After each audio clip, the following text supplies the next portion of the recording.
মহিলাৰ ওপৰত কোনো ধৰণৰ আঁচনি নামৰ পিঞ্জৰা আমি সহ্য নকৰোঁ।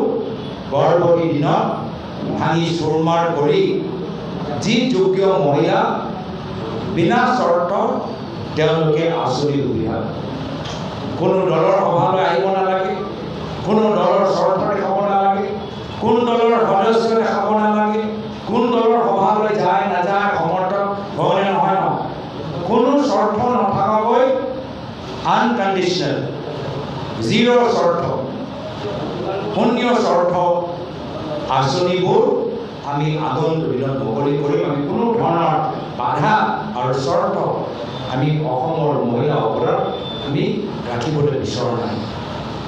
অসমৰ মহিলা আজি কৈছে, আমাক কৈছে যে আজি তাৰিখত দিনে দিনে অপৰাধ বৃদ্ধি পাইছে। হিমন্ত বিশ্ব শৰ্মা ডাঙৰীয়া যে গাঁৱৰ চুকে কোণে যে মদৰ দোকান খুলিছে, চাৰিওফালে যে ড্ৰাগছৰ বেহা বাঢ়ি গৈছে, তাৰ বাবে গাঁৱে চুকে কোণে অপৰাধ।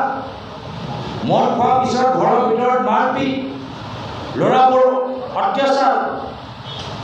কিন্তু যেতিয়া অসমৰ মহিলা আৰক্ষীৰ ওচৰলৈ যায়, পুলিচ থানাত যায়, ন্যায় নাপায়। দুৰ্ভাগ্যজনক কথা, আজি তাৰিখত অসম আৰক্ষী অসমৰ আইসকলৰ ওপৰত যেতিয়া নিৰ্যাতন হয় তেওঁলোকৰ সহায় নকৰে। মহিলাৰ আৰক্ষীৰ অভাৱ, মহিলা থানাৰ অভাৱ, যাৰ ফলত আমাৰ মহিলাৰ ওপৰত অন্যায় পিছত যেতিয়া থানালৈ যায় আৰু তেওঁলোকক কোনো গুৰুত্ব নিদিয়ে, আকৌ তেওঁলোকৰ ওপৰত অন্যায় হয়, দুগুণ অন্যায় হয়। দুখ লাগে গৃহ বিভাগৰ দায়িত্ব কাৰ? মুখ্যমন্ত্ৰী হিমন্ত বিশ্ব শৰ্মা ডাঙৰীয়া। আৰু তেওঁ পুলিচ থানাক কি নিৰ্দেশ দিছে যে কোনোবা যদি FIR পঞ্জীয়ন কৰিবলৈ বিচাৰে FIR পঞ্জীয়ন নকৰিব। কিয়? কি অসমৰ ভিতৰত প্ৰতিটো বছৰত কিমান অপৰাধ হয় সেই সংখ্যাটো কমাই দেখাব লাগে।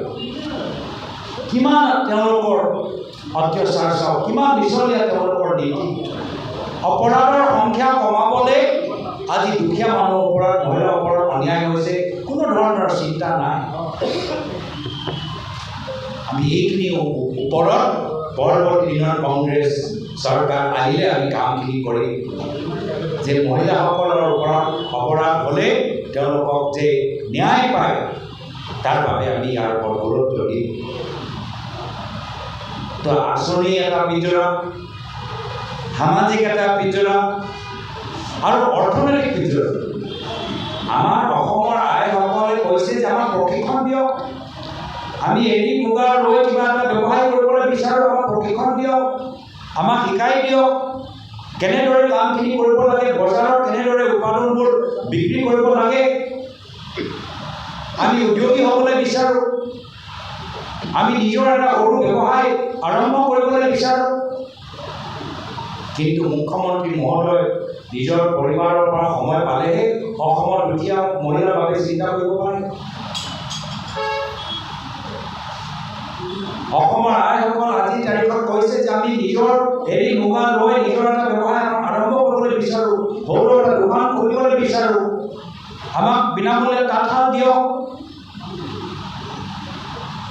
কিন্তু এইখিনিৰ ওপৰত দিয়া নাই, যিহেতু মুখ্যমন্ত্ৰী নিবিচাৰে যে অসমৰ আইসকল অৰ্থনৈতিকভাৱে সবল হওক, সবল হোৱাটো নিবিচাৰে।